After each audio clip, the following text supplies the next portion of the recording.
오늘 우리에게 새날을 주신 하나님을 찬양하겠습니다. 찬송가 464장 찬양합니다.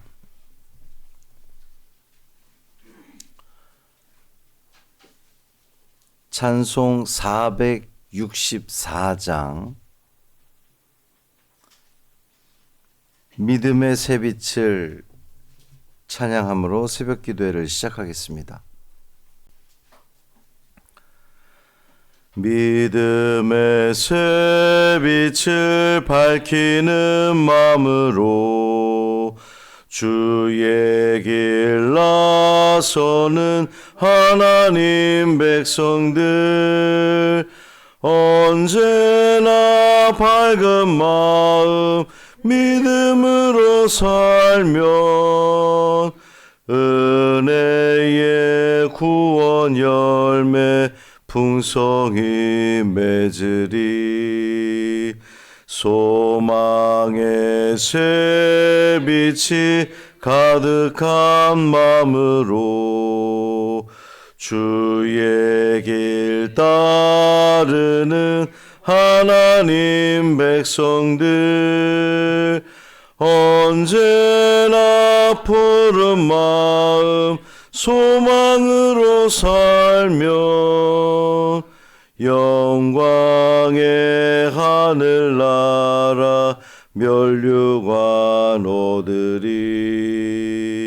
사랑의 새빛을 나누는 마음으로 주의 길 행하는 하나님 백성들, 언제나 넓은 마음 사랑으로 살면 평화의 주님 나라 이 땅에 이루리.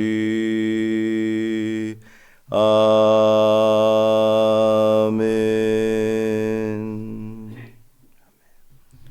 사도신경으로 우리의 신앙을 고백하겠습니다.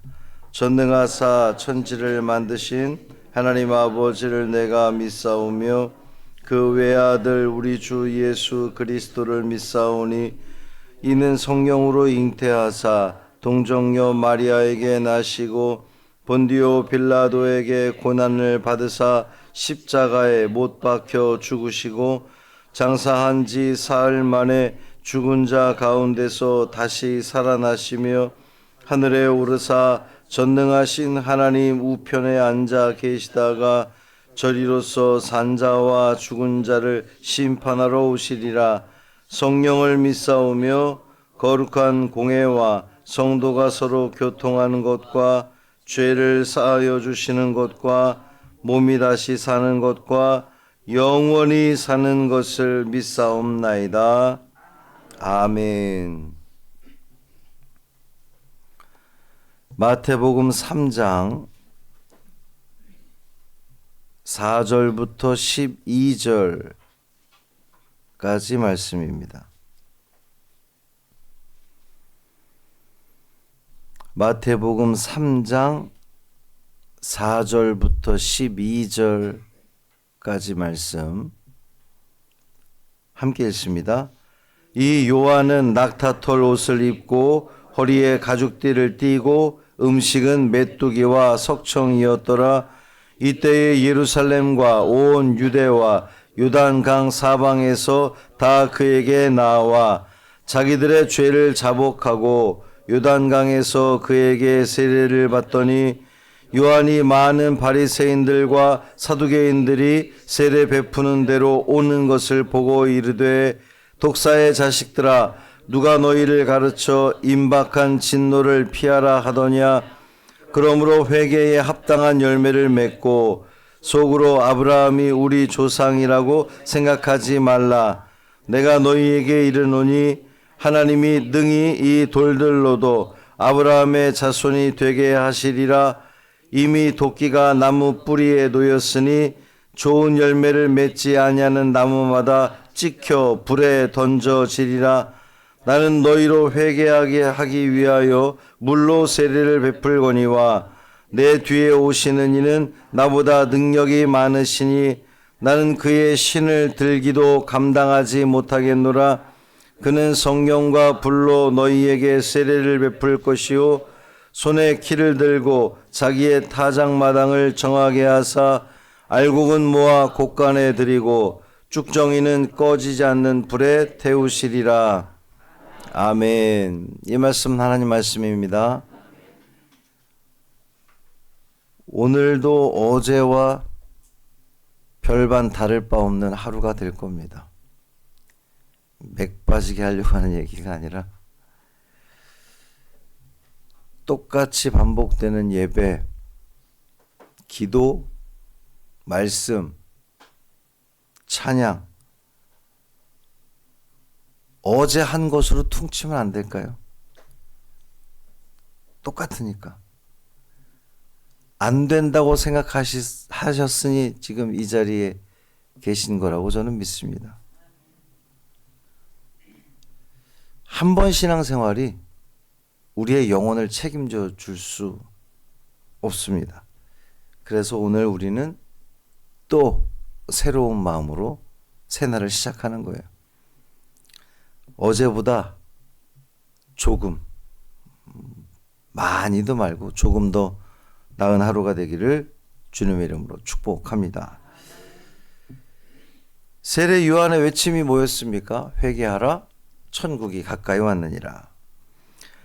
회개를 선포하며 주님의 길을 준비하는 이 요한의 복장을 보면 낙타토롯을 입고 허리에 가죽띠를 띠고 음식은 메뚜기와 석청이었더라 그랬어요. 마태복음에서는 그것을 지금 언급하고 있지 않지만 누가복음에 보면 이 세례 요한의 출생 이야기가 아주 자세히 기록되어 있습니다. 세례 요한이 누구의 아들입니까? 제사장 사가랴, 엘리사벳의 아들입니다. 제사장 가문이란 말이죠. 당시 제사장은 이 종교 지도자로서 로마 식민지를 살고 있었지만 그 신분이 보장된 사람들이었어요. 그래서 제사장, 바리새인, 사두개인 이러한 사람들. 그러니까 요한은, 이 세례 요한은 안정된 가정에서 그냥 편안하게 살아갈 수 있었던 그러한 사람입니다. 그럼에도 불구하고 요한이 어디에 있습니까? 광야에 있습니다. 무엇을 입고 있습니까? 낙타토롯을 입고 있습니다. 뭐 먹고 있죠? 메뚜기와 석청을 먹고 있습니다. 안 그래도 되는 사람이 왜 이렇게 살아가는 것일까요? 그냥 아버지 제사장의 역할을 그대로 이어가면 될 것을 왜 이렇게 하고 있는 겁니까? 이 요한의 모습 어딘가 낯설지 않습니다. 어디서 봤습니까? 열왕기하 1장에 보면 누구를 닮았어요? 엘리야의 모습과 똑같아요. 엘리야를 그리고 있는 겁니다. 이것이 의미하는 것은 세례 요한은 구약에서 예언했던 엘리야다. 엘리야 같은 선지자다라는 것을 보여주는 겁니다. 말라기 말씀의 마지막에도 보면 보라 여호와의 크고 두려운 날이 이르기 전에 내가 선지자 엘리야를 너희에게 보내리라. 예수님도 세례 요한을 엘리야다라고 이렇게 말씀하신 바 있죠. 엘리야를 보내주시겠다고 하셨는데 몇 년 동안 하나님이 침묵하셨습니까? 400년 동안 하나님은 침묵하셨어요. 그 침묵하는 동안 400년 동안 그 어떤 선지자도 오지 않고 하나님이 아무 말씀도 하지 않으시다가 어느 날 광야에 엘리야를 연상케 하는 복장을 한 이가 딱 나타나고서 회개를 선포하는 겁니다. 사람들 마음이 얼마나 두근거렸겠어요. 이야, 드디어 엘리야가 오셨구나. 그 엘리야가 왔다는 곳 자체가 문제가 아니라 그들에게 무엇이 기쁨인 겁니까? 하나님이 드디어 말씀하시는구나. 400년 동안 침묵하셨던 하나님이 드디어 우리에게 선지자를 다시금 보내주셨구나. 하나님은 우리를 포기하지 않았구나. 그들은 무려 400년 동안 하나님이 아무 말씀도 하지 않으셨기에 하나님이 자기들을 포기했구나, 버리셨구나 라고 하는 생각을 했는데, 그 엘리야를 연상케 하는 이가 광야에서 막 회개를 선포하니까 사람들이 어떻게 해요? 온 유대와 요단강 사방에서 사람들이 몰려와 자기 죄를 자복하고 세례를 받게 됩니다. 이제 너무 흥분된 마음들로 다가오는 거예요. 이야, 하나님 우리를 다시금 찾으시는구나. 그 가운데 바리새인들과 사두개인들도 포함되어 있었다는 거죠. 종교적으로 정치적으로 매우 영향력 있는 사람들이었습니다. 그런데 그들을 보고 세례 요한이 뭐라고 이야기합니까? 이런 독사의 자식들아 라고 말하고 있습니다. 왜 이토록 심하게 이야기하는 걸까요? 분명한 이유가 있습니다. 그들에게는 경건의 모양은 있었지만 회개에 합당한 열매가 없었기 때문에 그래요. 그래서 요한은 외치는 거죠. 회개에 합당한 열매를 맺어라. 여러분, 어제도 말씀드렸지만 회개가 뭡니까? 주님, 내가 잘못했습니다. 내가 그릇된 삶을 살았습니다. 용서해 주세요. 끝이 아니라 진정으로 내 삶을 고치고 돌이켜서 변화된 삶을 살아가는 것, 거기까지가 회개라고 말씀을 드렸습니다. 진짜 회개했는지 어떻게 알 수 있죠? 열매를 통해 알 수가 있는 거예요. 열매. 회개에 합당한 열매를 맺으라. 그 열매를 보면 이 사람이 정말 회개했구나 알 수 있는 겁니다.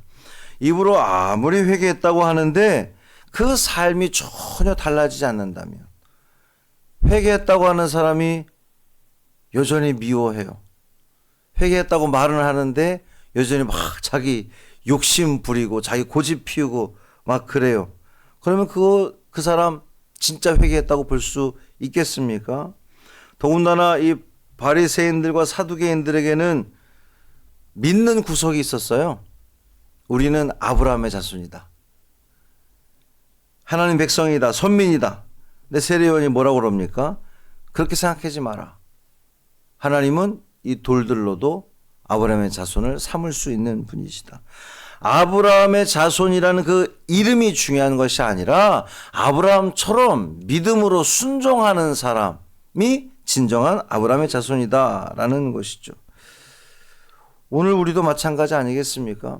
우리가 신앙생활 내가 몇십 년 했어. 내 교회 직분이 뭐야? 귀한 일이에요. 귀한 일이긴 한데 그것이 전부는 아니라는 겁니다. 그것이 우리의 믿음을 증명할 수 없다는 거예요. 신앙생활을 50년 했다. 내가 교회에서 어떤 직분을 가지고 있다. 내 믿음을 그것으로 증명할 수 없다는 겁니다. 주님이 보실 때에 내 삶이 어떠한 열매를 맺고 있느냐, 그것이 중요하다는 것이죠. 사랑하는 성도 여러분, 오늘 우리의 신앙의 여정에, 우리 삶에 어떤 열매를 맺으며 살아가고 있습니까?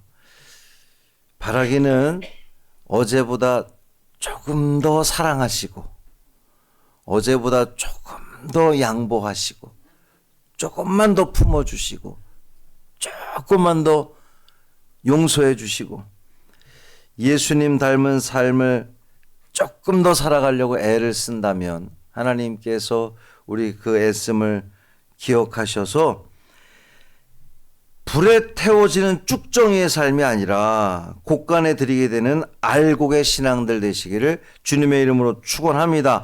알곡의 신앙이 돼야 구원받는 거예요. 알곡의 신앙이 돼야 살게 되는 겁니다. 그 사는 은혜를 누리시기를 주님의 이름으로 축복합니다. 살아계신 아버지 하나님 감사합니다. 이 새벽에도 우리를 주님 앞에 불러 모아주시고 어제와 똑같은 시간에 똑같은 찬양을 하고 말씀을 보고 기도하게 하시니 감사합니다. 반복되는 일상이지만 오늘 우리는 새날을 주심에 감사하며 이 하루를 시작합니다. 주님, 어제보다 조금 더 나은 삶을 살게 하여 주옵소서. 회개에 합당한 열매를 맺는 우리가 되게 하여 주옵소서. 누군가 우리를 바라봤을 때에 하나님의 백성이라고 그들이 인정할 수 있을 정도의 삶을 살아내는 우리가 되게 하여 주옵소서. 쉽지 않겠죠. 번거로운 일이고 참 성가신 일이고 신경을 써야 되는 일입니다. 그럼에도 불구하고 거기에 생명이 있다는 것을 믿게 하시고 깨닫게 하시고 그 삶을 살아내려고 부단히 애를 쓰는 이 하루 우리의 삶 되게 하여 주옵소서. 한날의 삶을 온전히 주님께 맡기기를 원하며 우리 주 예수 그리스도의 이름으로 축복하며 기도합니다. 아멘. 하늘에 계신 우리 아버지여, 이름이 거룩히 여김을 받으시오며 나라가 임하시오며 뜻이 하늘에서 이루어진 것 같이 땅에서도 이루어지이다. 오늘 우리에게 일용할 양식을 주시옵고 우리가 우리에게 죄 지은 자를 사하여 준 것 같이 우리 죄를 사하여 주시옵고 우리를 시험에 들게 하지 마시옵고 다만 악에서 구하시옵소서. 나라와 권세와 영광이 아버지께 영원히 있사옵나이다. 아멘.